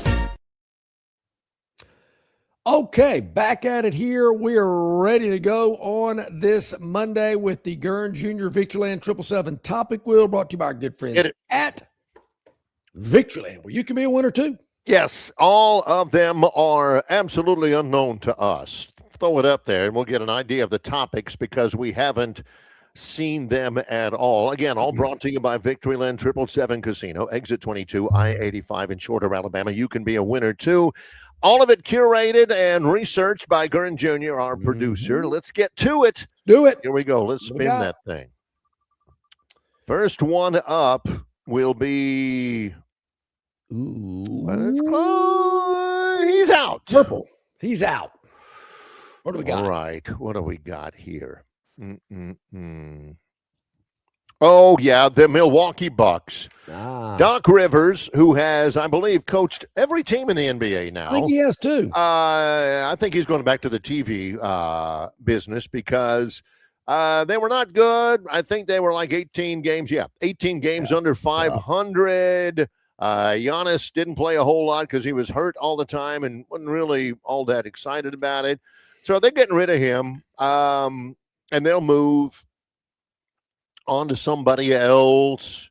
Rivers knew it was coming, and he may be done as an actual coach. Yeah. He's been a head coach for 25 years. Orlando and Clippers everywhere. So and they're all over the place. Yeah. Who was that guy? Larry. I mean, he coached Larry Brown. Oh, Larry Brown. Larry Brown. You always had guys like Larry Brown and Gene Shue coached everywhere. Yeah. Bill Fitch, who not only coached everywhere, but he got interviewed by a bus driver whenever they had an exhibition game in Montgomery. That was our buddy. Kevin also Ball. Worked for WAK8 CBS 8. He did. Love me. Wait a minute. You work for the CBS affiliate and you drive the bus? Literally, he turned around in the parking lot in his seat and had a microphone out, and Bill Fitch was like, "Are you bleeping kidding me?" Anyway, so there's that one. All right, that's it. All right, Doc Rivers out as the coach of the Bucs. Yeah, he's gone. Let's see what else we got. 5 to go. Let's see what we have. I wonder if I can go like Chat GBT and say, "Hey, what is the deal about scenarios?" What is and it can tell you all that. Scenarios. All right, we're looking at is this playoff scenarios? Yeah. Ooh, here we go. The play-in tournament on the left. Okay. The play-in tournament is tomorrow night. Yes, it begins tomorrow. The Suns, the Trailblazers, the Warriors. And John and Jay are right. It is a one game only, and then you move in. This is like, and on the eastern side, same deal. You got the Hornets and the Heat, the Mavericks and the 76ers, I believe. I'm not sure. I don't think the Mavericks make the playoffs? No way. Here we go. Yeah, Detroit, Boston, New York, and Cleveland. Those are the ones that don't have to worry about it. Okay. You got the Hawks and the Raptors, blah, blah, blah. So this is basically a gimmick from the NBA to try to keep, trying to get as many teams in the playoff as they can, but not waste too much time. This is basically the first four Dayton part of the deal. That's true. And then you kind of get into the real thing at that Good way to explain it, I guess. Not a fan of it. Total gimmick. But then again, I wasn't a fan of the. So is the playing game in Dayton too. I agree. Yeah. So is the one in Major League Baseball in the playoffs too. A bunch of nothing. All right, back at it. Here we go. All right, 4 to go. Let's see what we got here on the Victoryland 777 topic wheel. Brought to you by Victoryland. Exit 22 off 85 shorter, Alabama. KO. Who got, yeah, we previewed this a little bit. Olberg. You know, this is brutal. You're not supposed to like it. Lights are out. If you go to YouTube and you look at MMA knockouts, I mean, this stuff is brutal. I mean, once the guy hits the mat, shouldn't you let him sit there a minute to see if he's okay? They're still beating the crap out of him. See, Olberg, whose English is not his first language, he says, it was knee. I blew out knee. I never, ever counted myself out. So there you go. Olberg was out. I don't know if I'd want to go see in person. Yeah. Carlos Olberg knocks out Jerry Prochaska, UF 327. 327? Are you telling me the UFC has been around all that time and they're still trying to catch up with us for number of shows? We're on 409. Kidding. They're only on 327? Come on, guys. Act like you're serious about it. All right. Here we go. Let's see what we got. Blue, red, yellow. That's left here on the Victoryland 777 topic wheel. Looks like the red panel. Temper. I've had a few of these in my day. Tantrum. Oh yeah. Do you think Sergio is ever going to be a honorary starter? Don't think so. Let's run this one. All right, watch this one. Sergio, former winner, you know, beautiful day. He's playing golf. Yeah. All right, he's not done. He's not Now they don't take kindly to stuff like that. John has seen that happen at MCC. We've seen that. He goes after that a little bit. Don't do that. Now, that happens, John. That happens. You can tell that more than anybody else. It ain't supposed to happen at Augusta National. No, he might get a letter. He might get a letter. And, he ain't never going to be one of those old geezers out there. Now, our honorary starter, 86-year-old Sir Dan, not with that. He has just probably disqualified himself. Plus, he wanted a playoff. I mean, come on. Not like he blew the field away. That's right. I mean, nothing against everybody else that wanted a playoff, but, Yeah. Sandy Lyle still gets to go to the dinner every year, even though he lucked out. So, that's right. All right, two more to go. Let's see what we got. Blue, red. Those are usually the last two panels of color. Say, Fred. Yeah. How do you measure yourself by other golfers? There's a guard rooster. UPS delivered. Now, this is a rooster named Fred. Okay. Fred the rooster has always taken his guard duty seriously. He is a very territorial rooster. He needs to be in Columbia, South Carolina. Really? Okay. Oof. All right. Now you got your UPS guy. He says, I don't get paid enough for this. He says, look, I don't have anything. No weapons. Nothing. Fred ain't having it. Not cool. Yeah. Now here comes Fred. Fred says, you think that ain't cool? Wait till this. Get out of here. So what, I mean, what's the rooster going to do to him? Yeah, those things can hurt. They got claws and spurs and beaks and stuff. I think if I'm the family at home that Fred the guard rooster's guarding, I'd say, hey, hang on. Do you hear the UPS truck out there? Hang on. Let's all go to the ring monitor. Let's see. The UPS man met Fred the guard rooster today. Fred was born angry, and this is just the first time he got it on camera. If anybody knows that UPS man, send him my apologies. UPS guy goes up to the ring camera, and he says, not cool. Yeah. What do you do? Those guys that try to steal the UPS packages, and the ring camera catches them, and it blows up with something. I love those. Now, Is it wrong? Is it against the law for the UPS guy to maybe have a chicken dinner that night? Well, I think, Barry, if the rooster is attacking him and the little bodily harm, I think you kick the rooster. I think you get the rooster, wring its neck, and then honey, go buy some giblets, maybe some mashed potatoes because we're having chicken tonight. I'm with you. Fresh. Yes. All right, here we go. Back at it. One more. What else you got? One more. What do we got here? Got a bus to catch a new order in a moment. So tough puck. Those things will hurt you. They're hard. Don't think that. Oh yeah, the coach. The coach took one. I read about this. Yeah, this was.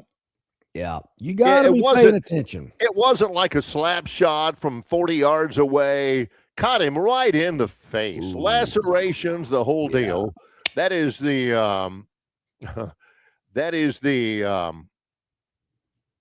why are they wearing the Nordiques uniforms? Yeah, I wonder. Barry, that's why the glass is there on the first rows. But watch, this is it. Be careful. Yeah. Ooh. Boom. Got him. You got to pay attention, man. That's on him. It's like that MMA guy. Barry, if you notice, though, the glass is there for a reason, unless you're as talented as one of the Hanson triplets that actually hit a guy like in the upper deck in slap shot. He slapped one up there and such a good guy. Move. I think it was the play-by-play guy he hit. Such a good move. Oh, great. Paul Newman, for gosh sakes. One of his greatest roles. Forget about Butch Cassidy. Yeah. Forget about the Sting.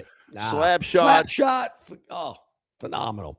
All right, Barry, tomorrow we will be checking in with our good man Brian Matthews, auburnsports.com, Travis Ryer on YouTube, Talking Tide. Yep. With Travis, a lot of info we want to get their thoughts and opinions on. Yeah.